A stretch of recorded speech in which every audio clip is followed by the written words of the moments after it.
Hayati Mwalimu Julius Kambarage Nyerere alikuwa na maono ya Tanzania yenye kujitegemea.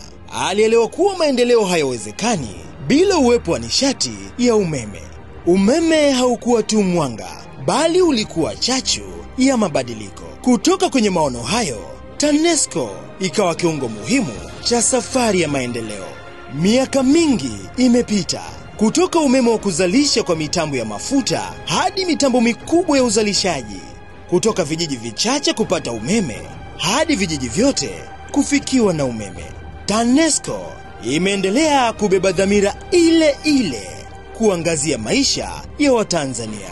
Leo tunaposhuhudia kukamilika kwa miradi mikubwa kama bwawa la Julius Nyerere, tunatekeleza ndoto ya Mwalimu, yaani taifa linalopiga hatua kuwa na nishati ya umeme wa uhakika.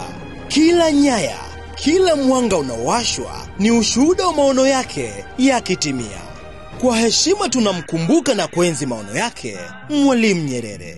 Tanzania sasa tuna heshima kubwa, na sifa zetu zimeenea duniani kote. TANESCO, tunayaangaza maisha yako.